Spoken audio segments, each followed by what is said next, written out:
Empezamos fuerte hoy, vamos a sumergirnos directamente en una historia que te deja pensando.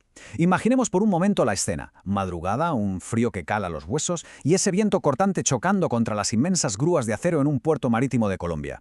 A través de los recuerdos de Libertad, que a día de hoy es una brillante estudiante de medicina, vamos a echar la vista atrás para conocer el inmenso sacrificio de su padre, Salvador. No estamos ante un superhéroe de ficción que va, estamos hablando de un hombre de a pie, un trabajador de origen humilde que se echó a la espalda una responsabilidad monumental. Es un drama social muy real, de esos que duelen, donde la resiliencia lo es todo, y donde un padre entrega literalmente hasta su último aliento.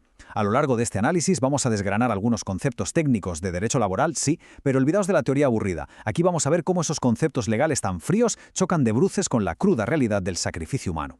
Fijaos en las palabras de su hija mayor porque capturan a la perfección la esencia de todo esto. Mi padre no era inmortal, pero por mucho tiempo creí que lo era. Es un mensaje súper potente, ¿verdad? Y es que, en un barrio donde la precariedad y las malas compañías suelen tenerlas de ganar, Salvador era como una especie de milagro andante. Después del terrible dolor que supuso el abandono de la madre, él no lo dudó ni un segundo y asumió el papel de padre y madre a la vez. Construyó un muro invisible alrededor de Libertad, que entonces tenía 15 años, y de su hermana pequeña, Esperanza, de 12. La calle estaba ahí mismo, al acecho, con las pandillas ofreciendo atajos que te destrozan la vida. Pero, ¿qué hizo Salvador? Usar sus propias manos. Esas manos llenas de callos, curtidas por el frío acero y el salitre del mar, se convirtieron en su único refugio seguro. Es el amor más crudo y sin filtros de un trabajador dispuesto a usar su propio cuerpo como barrera entre su familia y el abismo de la marginación. Claro, todo este amor inquebrantable tenía que traducirse en algo tangible, en recursos legales y cifras exactas para poder sobrevivir. Y ahí entran los números.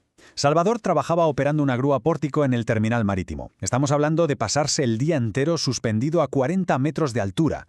Una locura. Su día a día cumplía rajatabla lo que en derecho llamamos los 3 pilares del contrato de trabajo: la prestación personal exclusiva, una subordinación absoluta siguiendo manuales de seguridad estrictos y la remuneración. Esos casi 3 millones de pesos colombianos de salario base no eran simples cifras en una pantalla, eran literalmente los libros del Instituto de Libertad y los uniformes de Esperanza. Y ojo a esto, que es vital. El 4% destinado a salud, esos 112.000 pesos, no eran un trámite administrativo. Era el salvavidas que permitía pagar los tratamientos médicos para el asma de la pequeña Esperanza.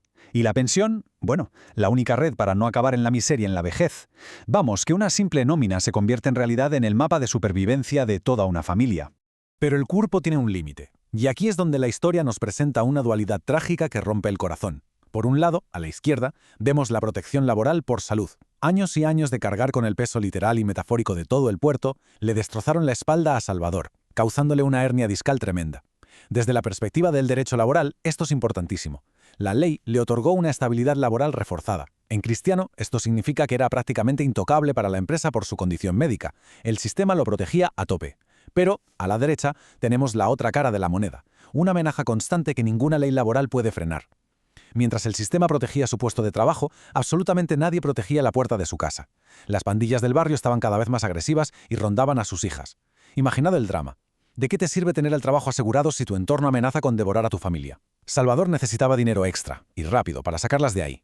La presión psicológica sobre este padre era brutal, atrapado entre un cuerpo que ya no le respondía y un barrio que amenazaba todo lo que amaba. Toda esta insoportable presión tenía que estallar por algún lado, y desemboca en una serie de eventos marcados por una decisión fatal.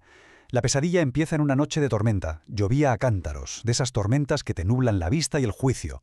Salvador, empujado por la desesperación más absoluta para conseguir un bono extra y mudar a sus hijas esa misma semana, toma la peor decisión posible. Desconecta el sensor de viento y el bloqueo automático de la grúa para ir más rápido.